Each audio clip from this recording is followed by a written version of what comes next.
Hello friends, welcome to my channel. Book है global citizen and one nation. Writer है सिद्धार्था। इस episode में मैं बात करूंगी गॉड रियलाइजेशन का बेस्ट मेथड क्या है। तो आइए सुनते हैं। गॉड रियलाइजेशन का बेस्ट मेथड है गॉड के सामने सरेंडर करना। इसमें आपको कहीं भी जाने की ज़रूरत नहीं है। कोई रिचुअलिस्टिक सेरेमनी स्क्रिप्चर पढ़ने की भी ज़रूरत नहीं है। ये सबसे सिंपल मेथड है। सिर्फ अपनी इनर कॉन्शियसनेस को फॉलो करना है and move according to divine.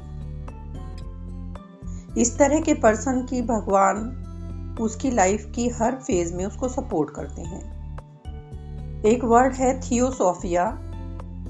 इसको डिफाइन किया जाता है knowledge of divine teachings.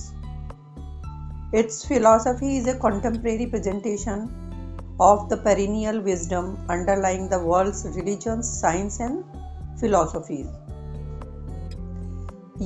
This society was formed to assist in showing to man that such a thing as a theosophy exists and to help them to ascend towards it by studying and assimilating its eternal verities. तो आप ईश्वर का ही रूप हैं। आप ईश्वर की existence का ही part हैं। आप भी डिवाइन हो, divine in your inner most nature. आपकी बॉडी मॉर्टल है और आपकी जो स्पिरिट है, जो आपका ट्रू सेल्फ है, वो इमॉर्टल है। Your soul which is the self which thinks and feels and regards itself as I may win its immortality if it becomes the servant of spirit and not otherwise. आप यहाँ यही discover करने आए हैं कि आप real में क्या हैं। आप में जो पावर्स हैं, जो आपके अंदर सोई हुई हैं, आप में डिविनिटी के सभी एट्रीब्यूट्स हैं, जैसे infinite love, infinite wisdom, infinite power. और हमको सेल्फ डिस्कवरी से इन सबको पाना है। अब ये हम पर है कि हम लाइफ के जो इवेंट्स हैं उनसे विचलित हो जाएं या उसकी पूरी जिम्मेदारी लें और डिस्ट्रैक्ट हुए बिना हम अपने रियल सेल्फ को पालें। अपॉर्चुनिटीज़ को वेस्ट नहीं करना है and move consciously towards the goal of self-realization. Divine wisdom, which is truth, must be discovered in experience by each one for himself. Means हम हर किसी को अपने लेवल पर डिवाइन विजडम को पाने का प्रयास करना है। The divine wisdom is one, the paths towards it are many. Divine wisdom एक ही है, इसकी तरफ जाने के रास्ते कई हैं। द स्टडी ऑफ थियोलॉजी, यानी थियोलॉजी की जो स्टडी है वो भी आपको फुलर अंडरस्टैंडिंग की तरफ ले जा सकती है अपने बारे में and your true purpose in life and will help you to unfold and become what you are. Theosophy जो है वो ऑफर करती है philosophy that sees the whole universe as alive and interrelated. So आप थियोसॉफी भी पढ़कर अपना के थ्रू अपने आप को जान सकते हैं। लेकिन राइटर यहाँ कहते हैं सरेंडर टू गॉड उसका सबसे आसान रास्ता है। जैसे कि एक कॉमन मैन है, वो हमेशा अपने करियर, प्रॉफिट और लॉस के बारे में ही सोचता रहता है। वो कैलकुलेशंस करता रहता है। जैसे एक बच्चा अपने लिए डिसीजन नहीं ले सकता, वो गाइडेंस के लिए पेरेंट्स के ऊपर डिपेंड करता है। सेम इसी तरह से है कि हमारा जो मटीरियलिस्टिक माइंड है हमको पर्पसफुल लाइफ के लिए गाइड नहीं कर पाता। इसके लिए हमें भगवान की हेल्प लेनी चाहिए, उसके सामने सरेंडर कर देना चाहिए। इस डिवाइन गाइडेंस के लिए गॉड के साथ इमोशनल बॉन्ड इस्टेब्लिश करना पड़ेगा। फिर आप गॉड से रिक्वेस्ट कर सकते हैं कि हम आपके बच्चे हैं, हमें आप राइट डिसीजन लेने में हेल्प कीजिए, गाइड कीजिए। ये उसी तरह से काम करेगा जैसे विंडो खोले बिना सनलाइट अंदर नहीं आ सकती।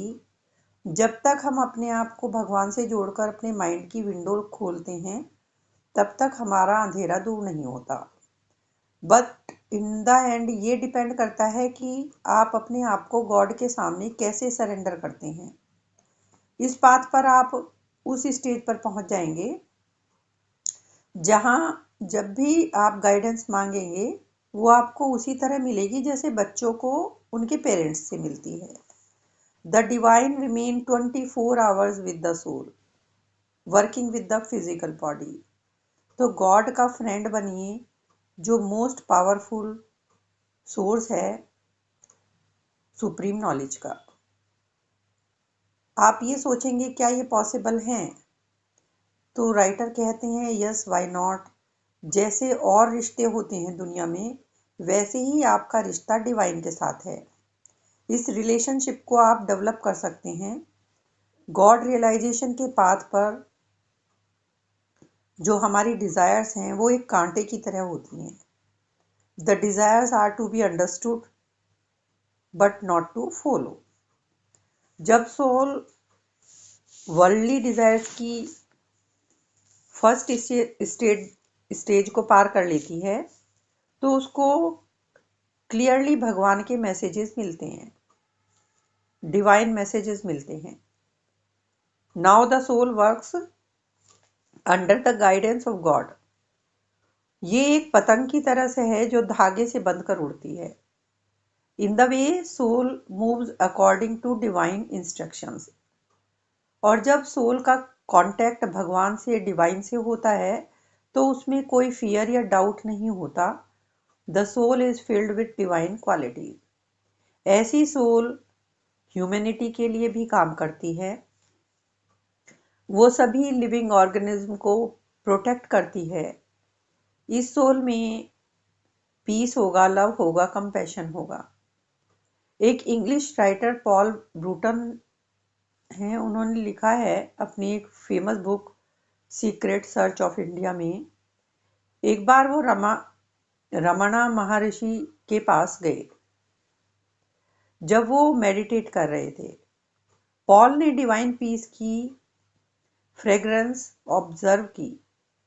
उनको रियलाइज हुआ कि ह्यूमन लाइफ का ऑब्जेक्टिव डिवाइन के साथ कनेक्ट होना है।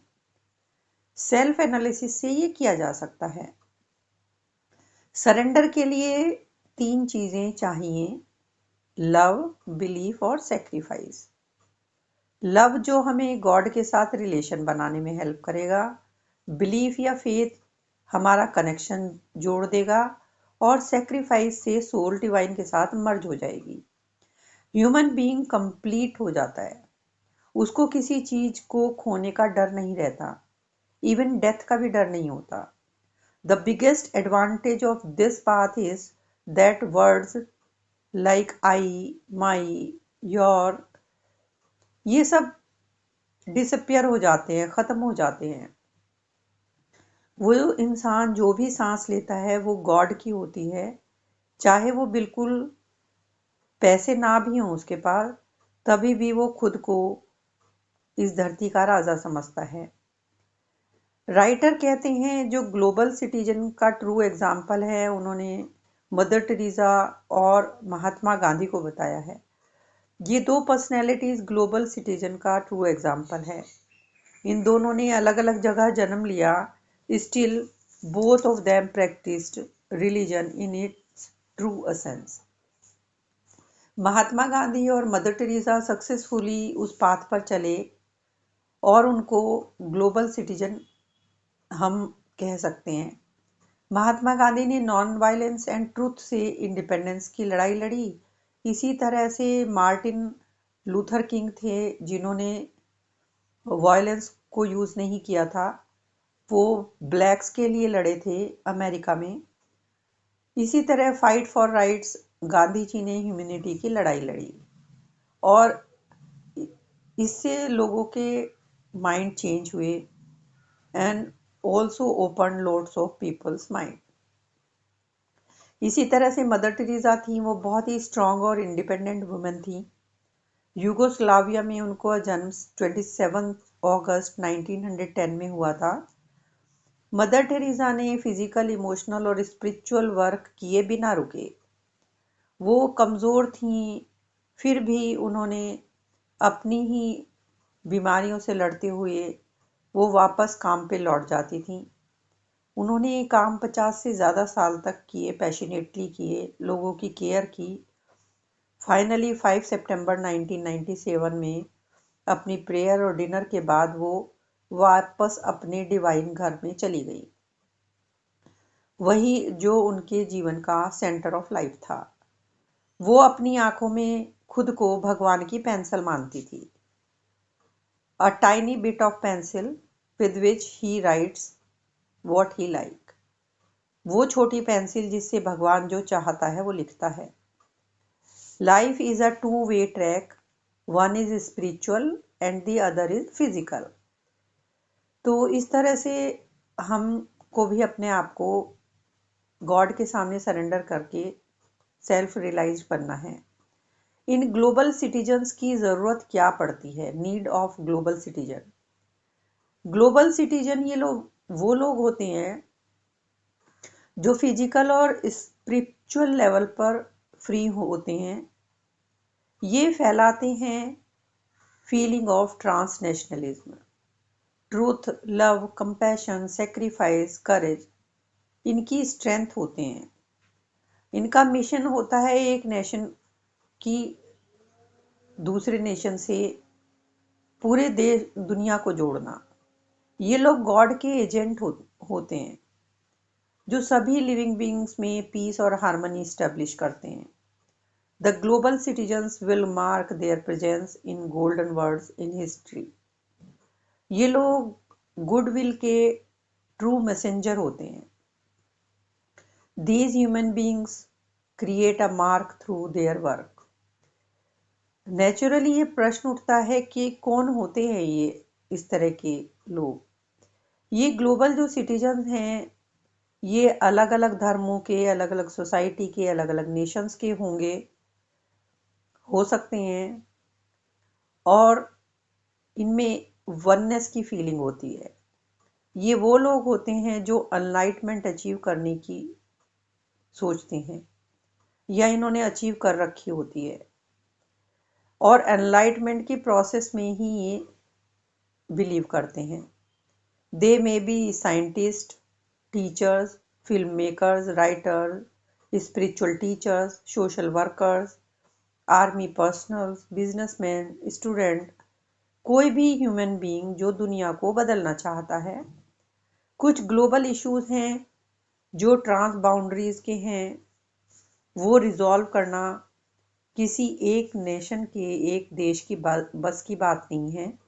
कोई भी डेवलप्ड नेशन, चाहे उसके पास कितनी भी वेल्थ हो या पावरफुल मिलिट्री हो, वो ग्लोबल वार्मिंग से खुद को प्रोटेक्ट नहीं कर सकता। सो ये कुछ इश्यूज ऐसे हैं जो हमेशा रहते हैं। ईयर्स और डिकेड्स और जनरेशन्स लग जाते हैं इनको रिजॉल्व करने में। इसी तरह के कुछ इश्यूज होते हैं health, population, economy, food, water, energy, peace, गरीब और अमीरों के बीच का गैप, इन्वायरमेंट, एसिड, पेन, और ये इस तरह के हैं जो सभी लोग मिलके सॉल्व कर सकते हैं। लेकिन peace is the essential condition for achieving a truly sustainable world. Only in condition of stability and security can human rights be fully protected, sustainable economic development be fully implemented, and the environment be protected and restored.